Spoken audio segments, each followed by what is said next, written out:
Olá pessoal, tudo bem com vocês? Sejam muito bem-vindos ao nosso canal e hoje nós vamos falar de um tema muito sério e que tem afetado milhares de famílias brasileiras: o empréstimo consignado em nome de menor. Se você conhece o menor, um adolescente que recebe BPC ou que recebe pensão por morte ou algum benefício infantil e que tem descontos de empréstimo consignado no seu benefício, fica comigo no vídeo até o final para você entender muito bem sobre esse assunto. O que está acontecendo? É muito importante que nós entendamos o que está acontecendo.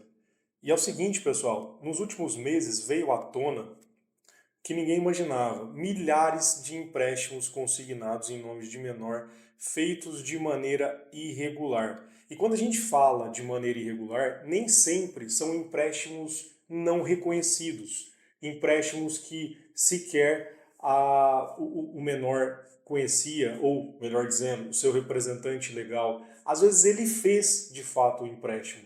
Só que empréstimo em nome de menor precisa de autorização judicial prévia. Se ele for indiferente a isso, se fizer um empréstimo sem a autorização judicial, quer dizer que ele pode, e isso é muito comum acontecer, ser indiferente a várias situações que são muito importantes de serem observadas no ato da contratação, o que leva esse empréstimo, muitas das vezes, ser nulo, não ter efeitos na prática. E o que significa esse empréstimo ser nulo? Esse empréstimo, quando ele é considerado nulo, é como se ele nunca tivesse existido. Em razão das situações que nós trouxemos, ele nunca poderia sequer ter sido realizado daquela forma, pela inobservância, por não ter observado algumas situações que se faziam necessárias. A gente vai explicar um pouco mais sobre isso. Mas eu quero que você entenda que o empréstimo nulo ele não produz efeitos, ou seja, tem juiz que vai entender que todo o valor que foi cobrado da representante legal, aquela que representa o menor, ele tem que ser devolvido a ela, mesmo que os valores tenham sido disponibilizados na oportunidade da contratação, e tem juiz que vai entender que tem que haver a compensação, ou seja, tem que haver a devolução, mas tem que ser considerado o valor que foi liberado inicialmente e fazer ali uma conta matemática. O valor liberado menos o valor pago.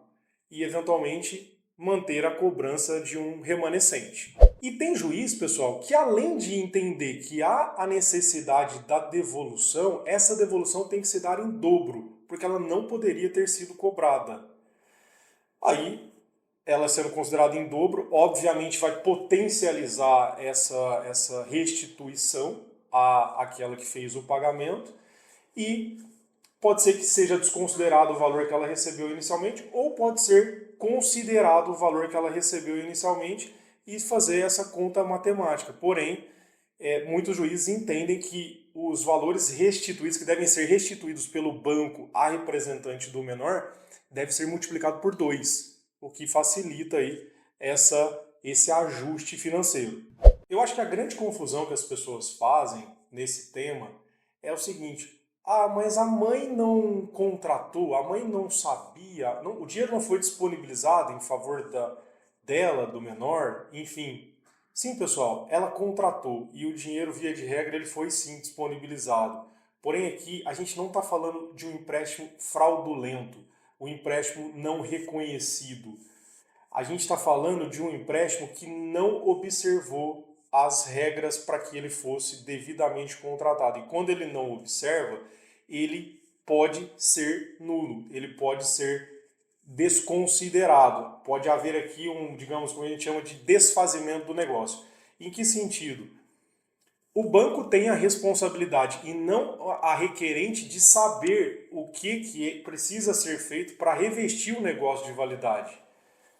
É muito importante a autorização judicial prévia nesses casos, porque a gente tem que lembrar que quem acaba por tomar o crédito é o menor. Ele passa a ser o devedor. Por mais que ele esteja representado, é o CPF dele que passa a dever para o banco. Então é muito importante ter o acompanhamento judicial para que os valores, inclusive, sejam disponibilizados corretamente, para que os valores sejam utilizados corretamente. Há uma série de situações a serem previamente observadas para que esse empréstimo, então, tenha validade. E o que a gente viu, a gente tem visto e tem vindo à tona é que os bancos simplesmente ignoraram totalmente isso, passaram por cima dessa exigência e tem feito, e fez, né, na verdade, milhares de empréstimos em nome de menor, sem qualquer autorização judicial, sem qualquer supervisão nesse sentido, o que obviamente leva essa negociação a ser desqualificada. A gente precisa entender aonde que estaria essa ilegalidade. Essa ilegalidade ela começa lá no Código Civil, porque o Código Civil traz que o menor de idade ele é absolutamente incapaz para atos que gerem dívida em nome desse menor. Se ele é absolutamente incapaz, ele precisa então de uma autorização judicial para contrair essa dívida. E se isso não foi observado, o contrato nasce morto. Pessoal, se o contrato é nulo, ele não pode ser exigido, ele não pode ser cobrado. E tudo que foi cobrado, consignado, deve ser devolvido. E muitas vezes, inclusive, de forma dobrada, 2 vezes esse valor que foi consignado. Pessoal, o que a gente vê de variações nas decisões judiciais é que alguns juízes entendem que o valor que foi inicialmente liberado, ele deve ser abatido da condenação. Outros juízes entendem que não, que deve se desconsiderar porque o banco não deveria ter feito esse contrato com esse menor e deve pagar a condenação sem abatimento. Então, pessoal, resumidamente, vamos entender onde que o banco errou. Vamos enumerar. Olha só. Primeiro, ele permitiu contratar um crédito em nome de uma criança. Segundo, essa permissão aconteceu sem a exigência do alvará quando era essa uma responsabilidade dele e não da cliente. 3, os sistemas não travaram. Tudo passou normalmente. 4, os correspondentes bancários empurraram propostas sem orientar corretamente a cliente, que, diga-se de passagem, é leiga.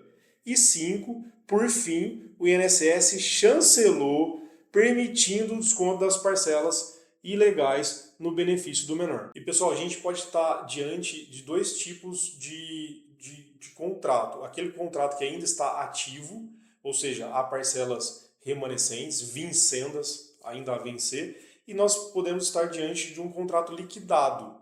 Se a gente estiver diante de um contrato que ainda tem parcelas remanescentes para serem cobradas, a decisão judicial ela pode e deve abarcar essas parcelas vincendas para obrigar, em sede de liminar que a gente chama, ou seja, uma decisão de urgência, a não consignação, a não retenção desses valores no benefício do menor. Então, o benefício do menor passa a ser recebido de forma integral, mesmo durante a tramitação processual. Se o benefício do seu filho ou da sua filha está sofrendo descontos que você não reconhece ou que você reconhece, porém você não sabia o procedimento correto que exigia a apresentação prévia de autorização judicial ou alvará, você deve procurar orientação jurídica.